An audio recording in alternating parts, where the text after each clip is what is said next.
of people are now injured from the direct result of Iranian ballistic missile attacks. I am Ladar Gavelazi at 6 a.m. in New York and 1 p.m. in Israel. Let's get into all the major headlines you need to know about the ongoing brutal war. We begin this hour's headlines with the latest attacks Iran launched on civilians here in Israel, with multiple areas dealing with direct hits from ballistic missiles that were fired at Israel in 2 different ballistic missile barrages. The skies lit up from the north to southern parts of Israel with massive explosions and unusually loud booms heard overhead from all areas of Israel. In total, the Prime Minister's office says that since the beginning of this war, Iran has fired over 370 ballistic missiles into Israeli territory. The majority were intercepted, but 30 missile impact sites have been identified, resulting in 24 deaths until now and nearly 600 people injured, 10 of whom remain in serious condition.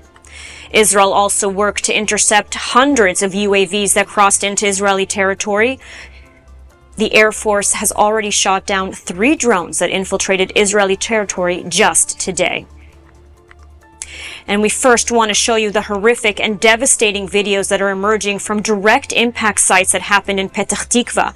We are learning a total of 4 people were killed after a direct hit on a residential building.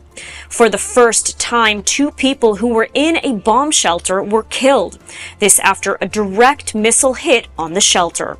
There were also direct hits in Haifa where 3 people were killed and in other locations in central Israel in which 1 person was killed. Also impacted in last night's barrage, the U.S. Embassy in Tel Aviv, which sustained minor damage. U.S. Embassy to Israel Mike Huckabee said no American personnel were injured, but confirmed the U.S. Embassy's closure on social media.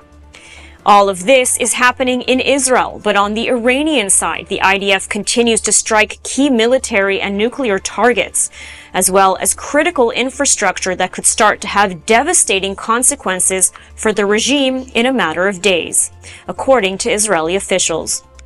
Among the key sites reportedly struck by Israel overnight include the Natanz nuclear facility, and Iranian media reported that Israel struck the Fordow uranium enrichment facility, heavily fortified facility. Additionally, it's now confirmed that the top 2 Iranian intelligence officers were killed as ongoing airstrikes controlling the skies over Iran, hitting missile launchers and nuclear facilities at will. And 5 car bombs were detonated inside the Iranian capital, with more nuclear scientists reportedly killed. Reports say that so far 14 scientists have been killed since Friday. As such, we are seeing huge traffic jams of residents trying to leave Tehran under attack by Israel. Capital residents began to flee even before the IDF issued an unprecedented evacuation warning to civilians living around weapons factories.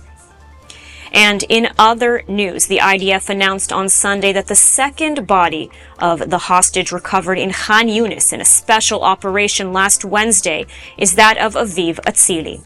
Aviv Atzili was a member of the alert squad that fought off terrorists in kibbutz Nir Oz, one of the hardest hit kibbutzim, on October 7th.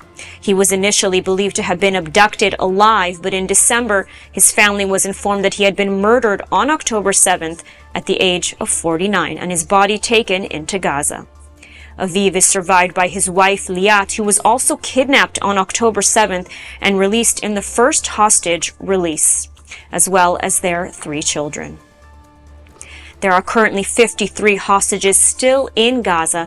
20 of them are believed to still be alive. And negotiations for a hostage release deal have so far stalled. And that's a wrap on ILTV on the Hour, live from Israel and the Middle East, every hour on the hour. Only English news delivering live updates around the clock. Stay with us for more updates on the developments unfolding with the war with Iran. Thanks for watching, and see you soon.